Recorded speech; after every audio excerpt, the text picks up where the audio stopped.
আদম আলাইহিস সালামকে দিয়েছিল। আমরা আদম সন্তান। এর মধ্যে আল্লাহ পাক রব্বুল আলামিন উলামায়ে কিরামদেরকে নির্বাচন করেছেন আমাদের ব্যক্তিগত কিছু সমস্যার কারণে আমরা উলামায়ে কিরাম সামনে থেকে অগ্রসর হতে পারি। আমার ঘরে যদি আমার ভাই শত্রু থাকে তাহলে আমার রাস্তায় বের হওয়া কিন্তু সমস্যা। এমন একটা পরিবেশ আমাদের গোটা বাংলাদেশে এমন একটা সময় ছিল, কিছু কিছু জায়গায় এখনো এরকম পরিবেশ আছে। আল্লাহ যেন এই পরিবেশটা না করে। আমি আমাদের ফ্যামিলিগত ভাবে আমরা কখনো আব্বা নির্বাচন করুন এরকম অবস্থা আমাদের কখনো ছিল না। আমরা কখনোই বলি নাই যে আব্বা আপনি নির্বাচন করেন। আমাদের আত্মীয় স্বজন যারা আছে তারা কখনো বলে নাই। কিন্তু আব্বা একবার বলছিলেন,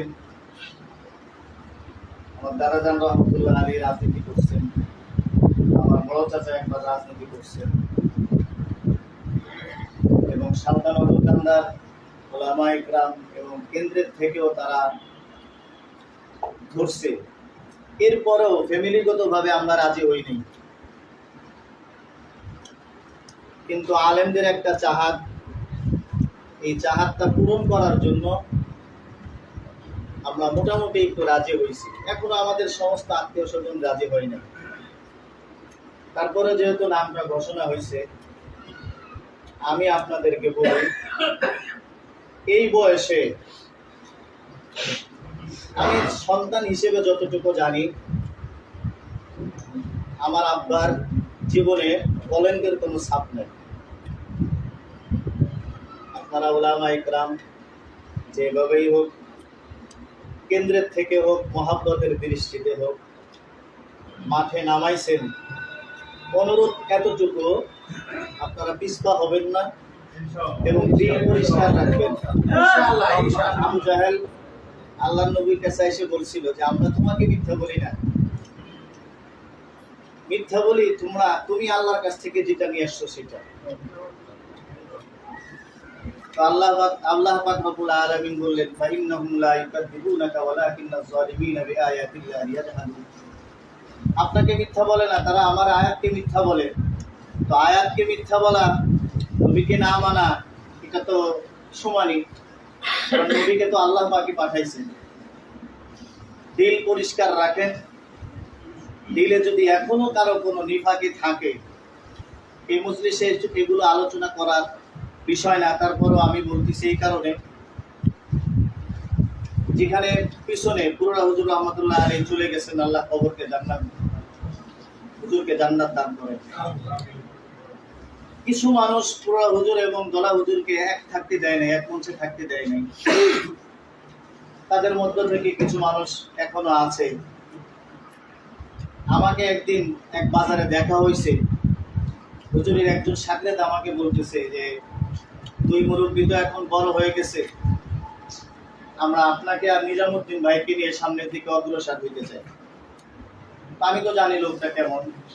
এক দোকানে, মিষ্টির দোকানে বসে মিষ্টি খাইতেছিলাম। তো আমি তাকে বললাম যে আগে ভিতর থেকে নেফাকি দূর করেন।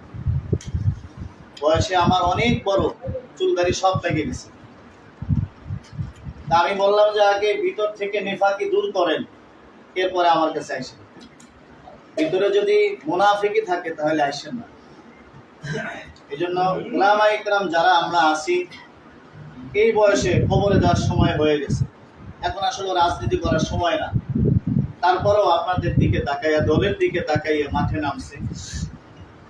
আল্লাহ যেন ফলাফল ভালো করেন এই আশা করি আমরা। অবশ্যই। কিন্তু কেউ পিছপা হব না, ইনশাআল্লাহ। সবাই একমত আছি তো কথা?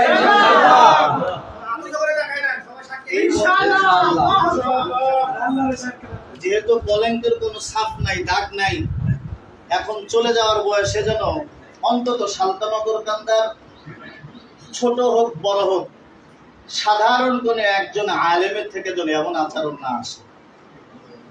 আমার সর্বশেষ অনুরোধ এতটুকু, ছোট হোক বড় হোক, আমার আব্বার ছাত্র হন অথবা না হন, আপনি বিভিন্ন কর্মসংস্থানে থাকেন, সেটা আপত্তি না, কিন্তু আপনার দ্বারায় যেন খেলাফত মজলিসের একজন প্রার্থী, একজন মুরব্বী বুজুর্গ কষ্ট না হয়, এতটুকু অনুরোধ আপনাদের কাছে। আল্লাহ আমাদের সবাইকে গন্তব্য স্থানে পৌঁছানোর তৌফিক দান করুন।